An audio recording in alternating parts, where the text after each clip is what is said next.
દુષ્ટતા અને અનીતિ જેવા દૂષણોથી ભરપૂર છે. તેમાંથી કોઈ બાકાત રહેતું નથી. આ બધાથી થાકેલા અને નિરાશ ધર્મદેવ અને ભક્તિદેવીએ પોતાનું ગામ છોડીને રામ ભગવાનની જન્મભૂમિ અયોધ્યા જવાનું નક્કી કર્યું. અને એક દિવસે તેઓ પોતાના બંને પુત્રો રામ પ્રતાપ અને ઘનશ્યામને લઈને છપૈયા ગામથી નીકળી પડ્યા.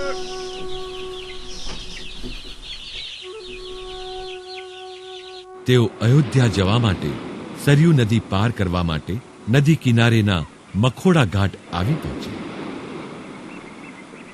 ત્યાં પાસે જ તેઓએ એક હોડીવાળા નાવિકને લોકોને નદી પાર લઈ જવા માટે રાહ જોતો જોયો. તેઓ નાવિક તરફ ચાલવા લાગ્યા. પહોંચતા જ તેઓએ જોયું કે નાવિક આશ્ચર્યચકિત થઈને યુવાન ઘનશ્યામ તરફ જોઈ રહ્યો હતો. અરે ભલા માણસ, તમે શું જોઈ રહ્યા છો? અમારી સામે પાર અયોધ્યા જવું છે, લઈ જશો? નાવિક યુવાન ઘનશ્યામ તરફ આશ્ચર્યથી મોં ખોલીને જોતો જ રહ્યો. તમને સમજાય છે? અમારે નદી પાર જવું છે. તમે તમારા પુત્રને નથી જોઈ શકતા? અરે જરા જુઓ તો ખરા એને. ધર્મદેવ અને ભક્તિદેવીએ ઘનશ્યામ તરફ જોયું, પણ તેઓને કંઈ જ અજુગતું લાગ્યું નહીં. પણ નાવિકે તો કંઈક અલગ જ જોયું. તેને ઘનશ્યામમાં ભગવાન કૃષ્ણની છબી દેખાઈ હતી. તેમને 4 હાથ હતા અને તેમના હાથમાં શંખ, ચક્ર, ગદા અને પદ્મ હતા.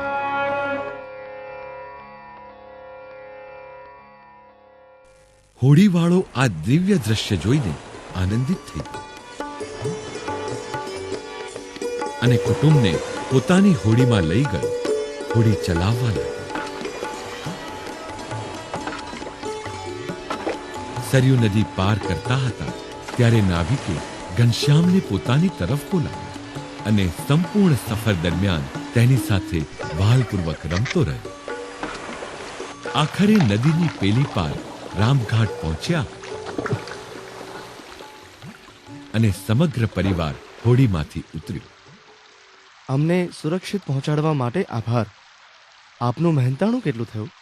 માલિક, આપને કાંઈ જ ચૂકવવાનું નથી. હું ભગવાન કૃષ્ણના દર્શનથી ધન્ય થઈ ગયો. એ મારા ભાડા કરતા ઘણું વધારે છે. આ આશીર્વાદ માટે આભાર તો મારે આપનો માનવાનો છે.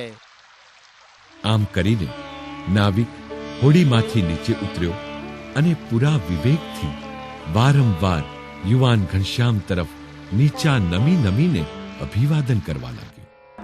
આથી યુવાન ઘનશ્યામે નાવિકને પોતાના પ્રત્યક્ષ દર્શન કરાવ્યા અને મોક્ષ અપાવ્યો.